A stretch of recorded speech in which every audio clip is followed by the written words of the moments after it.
मदरसा development organisation की तरफ से कल पटना में प्रेस कॉन्फ्रेंस का आयोजित किया गया था। इस प्रेस कॉन्फ्रेंस का उद्देश्य क्या था और क्यों किया गया, इस मौजू पर हम बात करेंगे एमडीओ के सरपरस्त जनाब अब्दुल कुद्दूस साहब से। कुद्दूस साहब, कल जो प्रेस कॉन्फ्रेंस आयोजित किया गया था वो मुद्दा क्या था? उसमें देखिए पूरे बिहार के जो मदारिस हैं वो 1942 मदारिस हैं जिसको सरकार पेमेंट करती है। तो उसी के बहुत सारी समस्याएं हैं, उसी को लेके हम लोगों ने प्रेस कॉन्फ्रेंस किया।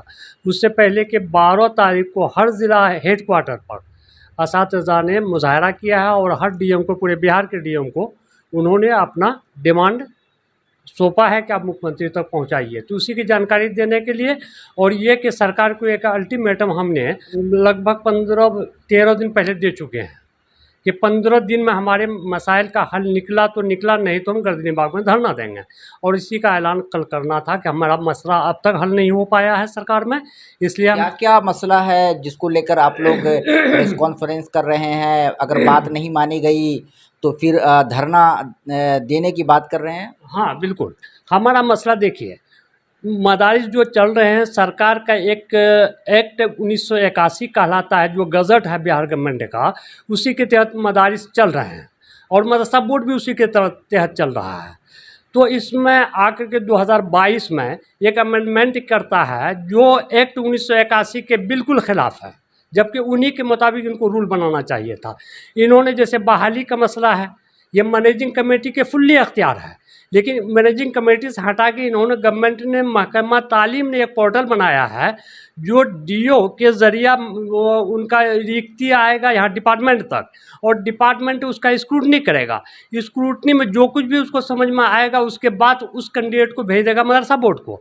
मदरसा बोर्ड फिर मैनेजिंग को वापस करेगा कि ये सेलेक्ट करके हम आपको भेज रहे हैं, इसका पैनल बना के भेज दीजिए। तो ये सही तो नहीं है। इसमें दिक्कत क्या है? वो अगर सरकार ही अगर शिक्षकों को बहाली करेगी तो इसमें दिक्कत क्या है? दिक्कत सबसे बड़ी जो हम समझ रहे हैं वो ये है कि हमारे यहाँ एक मिसाल, एक इदारा मौजूद है, मदरसा इस्लामिया शम्सुल हुदा, जहाँ पर 23 असातिज़ा की ये है सीट है, लेकिन आज आप जाके देखेंगे शम्सुल हुदा में सिर्फ 5 टीचर वहाँ काम कर रहे हैं, पूरे 23 में सिर्फ 5 टीचर।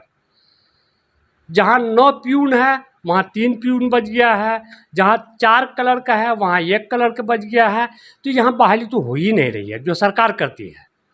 तो इसका नतीजा तो हम देख रहे हैं कि शम्सुल आलम जब बहाली नहीं कर सकती तो पूरे बिहार के मदारिस में आप पोर्टल के माध्यम से कैसे बहाली कर लीजिएगा? ये मुमकिन ही नहीं है। और ये कि हमको दस्तूर हिंद ने ये इजाज़त दिया है और इख्तियार दिया है कि हम अपने इदारे चलाएं, हमारे मैनेजिंग के ज़रिया तमाम इंतज़ामात वहाँ किए जाएंगे, रूटिंग उनका होगा, छुट्टियाँ उनकी होगी, और जो जिनको भी बहाल किया जाएगा बहाल मैनेजिंग करेगी। ये तो हमको एक्ट में हमको ये हुकूमत हिंद ने पहले ही दे रखा है, तो इसको छीनने की कहाँ ज़रूरत पड़ जाती है आपकी? पहले तो जो मैनेजिंग कमेटी थी उसके ज़रिए मदरसे में शिक्षक की बहाली होती थी, तो ये सरकार को क्यों मतलब ऐसा फैसला लेना पड़ा कि हम खुद बहाल करेंगे मदरसे में शिक्षक को? नहीं, देखिए, ये असल मदारिस को दबाने की बात है कि मदारिस में जो तालीम 90% मुसलमान पढ़ते हैं मदारिस में, और बिहार की आबादी में कम से कम इसके 20 से 21% इसकी आबादी है। ये 21-22% जो भी है, 21-22% आबादी के जो बच्चे हैं उनकी बुनियादी तालीम मदारिस से है, और इसको रोक देना चाहती है सरकार। सीधे इल्ज़ाम मेरा ये है, और रोक दी ही नहीं देना चाहती बल्कि रोक दी है। 2019 से एक भी बहाली पूरे बिहार में नहीं हुई है, और ये कि 50 मदारिस ऐसे हैं जिसका नाम हम गिना सकते हैं, वहाँ एक भी टीचर नहीं है, वहाँ ताला लग चुका है। और जहाँ भी मदरसा है उसके 6-7 किलोमीटर के रेंज में वो मुस्लिम आबादी के बीच है। तो उन बच्चों का अभी ज़रा सोचिए कि जहाँ मदारिस बंद हैं उन बच्चों का क्या हो रहा है। 5000-7000 की जो मुस्लिम आबादी है उसके एक बच्चे भी नहीं पढ़ पा रहे हैं। जिनको पैसा वही ना अलीगढ़ भेजेंगे, पटना भेजेंगे, दिल्ली भेजेंगे अपने बच्चे को। हमारे यहाँ तो अक्सरियत गरीबों की है, तो वो बच्चे कहाँ पढ़ पा रहे हैं? आपने बताया कि बहुत सारे मदरसे ऐसे हैं जहां शिक्षक नहीं है, शिक्षक न होने की वजह से मदरसा में ताला लग चुका है। तो 2019 से जब बहाली नहीं हो रही तो उससे पहले जो वहां के मैनेजिंग कमेटी के जो जैसे सदर थे, वहां के सेक्रेटरी थे, उन लोगों ने टीचर को क्यों बहाल नहीं किया? तो बहाल किया है, 2018 तक बहालियाँ हुई हैं, बिल्कुल हुई है 2018 तक बहालियाँ।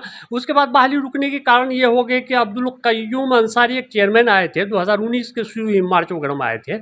आते ही उन्होंने तमाम मैनेजिंग कमेटी को एक कलम में रद्द कर दिया। कहा कि नहीं, आप ट्रस्ट बनाइए, ये कमेटी आपकी नहीं चलेगी। इसकी वजह से पूरे बिहार की कमेटी ख़त्म हो गई। और उसके बाद कोविड आ गया। कोविड के बाद वो सिलसिला चलता रहा और 2022 में ये एक्ट ये आ गया, रूल आ गया, जिसको हम 2022 रूल कहते हैं। इसमें आकर के अब मैनेजिंग कमेटी से तमाम इख्तियारात गवर्नमेंट ने छीन लिया है। जब गवर्नमेंट ने ही छीन लिया है तो फिर गवर्नमेंट को बहाली कर देना चाहिए तो 2022 से। अगर ईमानदार अपने में थे, ये अपने एक्ट में, अपने रूल में अगर ये ईमानदार हैं, 2022 में बहाली नहीं किया, 23 में बहाली नहीं किया, 24 में बहाली नहीं किया और 25 गुजर रहा, आज भी बहाली नहीं किया, तो हम कैसे माने कि ये बहाली पूरे बिहार में कर लेंगे और ईमानदारी से कर लेंगे? 2022 में बहाली का नोटिफिकेशन लाया गया और 2025 चल रहा, लेकिन एक भी बहाली अभी तक नहीं हुई। एक भी एप्लीकेशन भी नहीं मांग पाई है सरकार। तो हम इस सरकार से क्या उम्मीद करें कि आप शफाफियत के साथ हमारे यहाँ बहाली कर दीजिएगा? क्या आप उम्मीद कर सकते हैं? क्या मुसलमान इस पर भरोसा कर सकता है? क्या मदारिस से चल सकते हैं? हम कहते हैं कि ये बिल्कुल नहीं चल सकते हैं। जिनके अख्तियारात जो हैं वो उनको रहना चाहिए। मैनेजिंग कमेटी के अख्तियारात ये हैं कि अपने टीचर की बहाली वो खुद करेंगे, अपने बच्चों के तालीमी औकात का नज़्म वो खुद करेंगे, सलेबस के मुरतब होने में उसकी भी हिस्सेदारी है और मदरसा बोर्ड मिल करके सलेबस को बनाते हैं और वो सलेबस मदारिस में चल रहे हैं।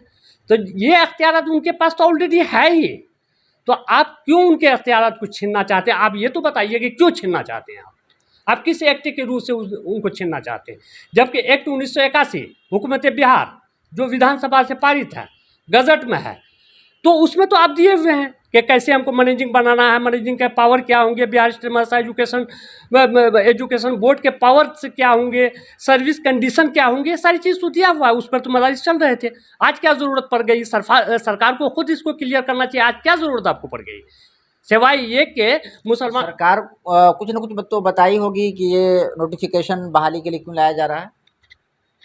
नहीं, सरकार इसमें बिल्कुल खामोश है। सरकार को कोई जवाब ही नहीं आ रहा है। हम कोर्ट तक गए हैं, कोर्ट ने सरकार से पूछा है कि आप ऐसा क्यों करना चाह रहे हैं, तो आज तक सरकार ने ये काउंटर नहीं दिया है। सरकार आज तक काउंटर नहीं दे पा रही है। ये तो बहाली का मामला है, उसके अलावा और भी मदरसा शिक्षकों का जो समस्या है वो क्या क्या है? वो ये है कि देखिए, सरकार भी कहती है, हमारे मुस्लिम लीडर्स भी कहते हैं कि हमने मदारिस के असातिज़ा को स्कूल के मसावी तनख्वाह दे दिया है। ये गलत है, सरासर गलत है। इसकी तनख्वाह मैक्सिमम की बात बता रहे हैं कि मदारिस में जो नियोजित टीचर हैं उनकी तनख्वाह 25,000 से 30,000 के बीच है। जबकि स्कूल में आप चले जाएंगे, प्राइमरी की तनख्वाह 48,000 से 52,000 है। कहाँ पर ये बुनियादी हम बता रहे हैं कि ये कहाँ पर बराबर हो गया भाई?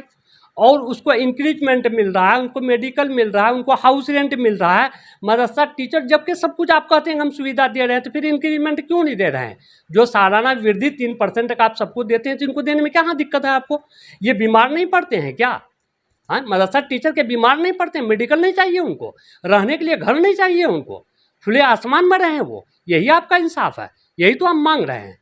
आप इंक्रीजमेंट दे दीजिए, मेडिकल दे दीजिए, हाउस रेंट दे दीजिए, कोई नाजायज़ मांग तो है नहीं। आप सबको देते हैं, इसलिए हम कहते हैं मदरसा को भी दे दीजिए ना। हमदर्दी अगर आप करते हैं, आप कहते हैं, तो हमदर्दी ज़रा करके तो दिखाइए। और दूसरा एक अहम मामला है कि हाफिज़ की हमारे यहाँ एक पोस्ट है, जैसे वस्तानिया को मान जाइए, वस्तानिया में 6 पोस्ट है, फाजिल है, आलिम है, मौलवी है, मैट्रिक और इंटर ट्रेंड है। 5 हो गया। एक हाफिज़ का पोस्ट है, 6 है। इसको टीचिंग में सरकार ने माना है। एक तो 1981 इसको टीचिंग में मानता है, लेकिन उसकी सैलरी क्या है जानते हैं? जानिएगा तो परेशान हो जाइएगा। प्यून से भी कम उसकी सैलरी है। 17,900 इसकी सैलरी है हाफिज़ की, जबकि 18,000 समथिंग प्यून की सैलरी है, बेसिक सैलरी। तो ये जब से जो मदरसा चल रहा है वब से प्यून की सैलरी कम रही होगी कि अभी इलेक्शन को देखकर आप लोगों को ये बात समझ में आई है कि आवाज़ उठाइए मदरसा को लेकर? नहीं, ये आवाज़ हम लोग लगभग 4-5 साल से उठा रहे हैं। ये नई आवाज़ नहीं है, कोई सुनने के लिए तैयार ही नहीं है। मुस्लिम लीडरशिप तो इस कदर क्या कहें कि नाकारा हो गई है कि कोई इशू के मुसलमान का पकड़ के उसको हल निकाल दे। 10 साल में हम आज तक ऐसा नहीं देखा। आप अगर उर्दू की हालत देखेंगे तो हाई स्कूल में उर्दू को ऑप्शनल कर दिया गया, इंटरमीडिएट में ऑप्शनल कर दिया गया, लेकिन इनको खबर ही नहीं बेचारे को। फारसी ख़त्म हो गई, अरबी की बात ही छोड़ दीजिए आप, जो कि हाई स्कूल में एक मौलवी का पोस्ट हुआ करता था, वो ख़त्म हो गया। किसी को मतलब ही नहीं है, किसी भी लीडरशिप को मतलब नहीं है, चाहे जिस पार्टी में हो। हम ये नहीं कहते कि जदयू की लीडरशिप कमज़ोर है, हम कहते हैं कि आरजेडी की लीडरशिप भी कमज़ोर है हमारे लिए, कांग्रेस की मुस्लिम लीडरशिप भी हमारे लिए कमज़ोर है, और वो ताकतें भी कमज़ोर हैं जो इन फोर्सों को हमेशा ताकत देती थी। पता नहीं क्या हो गया है, या तो मदारिस को ख़त्म कर देना चाहती है सरकार, या फिर क्या हो रहा है, तो वो आप लोग तो सामने देख रहे हैं। और ये बहुत ही अहम मसला है कि 1987 में 2459 मदरसा जो बिहार के हिस्से में आया, झारखंड बनने के बाद 2459 मदारिस आए, इनमें से 823 मदारिस को नीतीश सरकार ही ने मंजूरी ही नहीं दिया, बल्कि तनख्वाह उनका रिलीज़ किया 2009 में, 2013 में, 2015 में। 3 इसमें चरण में इन्होंने किया है। एक में 9, 2000 में 9 बालिका मदारिस, 2013 में 205 को किया, 2015 में 609 को किया, 2324 बच जाता है 1637 शेष मदारिस। उनके बहुत सारे रिपोर्ट, लगभग 600 रिपोर्ट मदरसा बोर्ड में धूल फांक रहा है, सालों से फांक रहा है, और सरकार ने कई बार इसका ये करवाया, इंक्वायरी करवाया। जब नहीं हुआ तो एक बिस्मिल नाम से कोई सीतामढ़ी के रहने वाले हैं, वो कोर्ट चले गए कि ये तमाम मदारिस जाली हैं, 609, 205 जितने भी मदारिस हैं सब जाली है। इसको लेकर हाई कोर्ट ने 3 मैन कमेटी बना दिया कि 3 मैन कमेटी में एक डीएम होंगे, एक डीओ होंगे, एक और कोई अफसर होंगे। तो हर डीएम ने अपना सीनियर डिप्टी कलेक्टर कर दिया। 3 मैन कमेटी पूरे बिहार में जांच किया, एक भी मदरसा जाली नहीं मिला उनको, एक भी मदरसा साबित नहीं कर सकी सरकार की ये जाली है। तो जाली कह देने से तो जाली नहीं हो जाएगा। हमारे असातिज़ा मेहनत कर रहे हैं मदारिस पर, और उन बच्चों को पढ़ाने के लिए जो गरीब है, नादार है, कहीं जा नहीं सकता है, यही उनके ज़राए हैं। आज हमारा कपड़ा साफ है, ये सिर्फ अध्ययन और सिर्फ अध्ययन मदरसा का है। अगर मदरसा नहीं होते तो हमारे जैसे घर के लोग यहाँ तक नहीं आ पाते। इसलिए मदारिस को बचाना बहुत ज़रूरी है। अगर सरकार से हम नाउम्मीद है तो फिर हमको खुद ताकतवर होना चाहिए और अपने हक को छीनना चाहिए, हम यही चाहते हैं। और इस 1637 में 600 मदारिस का बिल्कुल क्लियर रिपोर्ट आया हुआ है। इसको जाना चाहिए सरकार भी, इसको कैबिनेट करके इनकी तनख्वाह की अदायगी करनी चाहिए। और कमाल की बात तो यह है कि यही नीतीश सरकार 2011 में 1 अरब 8 करोड़ रुपया मुख्तस कर रखा है इसी मदरसा के लिए, जिसकी जांच लगातार बिहार में चल रही है। 2011 से लेकर 2023 तक ये जांच होती रही है। तो अब देखिए, हम मुतालबा करते हैं कि आप इन मदारिस को, जितने मदारिस सही हैं उसकी तनख्वाह उनकी अदायगी कर दीजिए। जो टीचर के इंक्रीजमेंट नहीं मिल रहा है उनको वो सारी सहूलतें दे दीजिए। नोटिफिकेशन 2022 चूँकि आपने गलत नियमावली बनाया है, उसका एक्ट 1981 के रोशनी में बना दीजिए। बस यही तो हमारा मुतालबा है, ये कर दीजिए तो हम कुछ नहीं करेंगे, नहीं कीजिएगा तो हमें जान दे देंगे जाके 17 तारीख से गर्दनी बाग में। ये हमारा ऐलान है।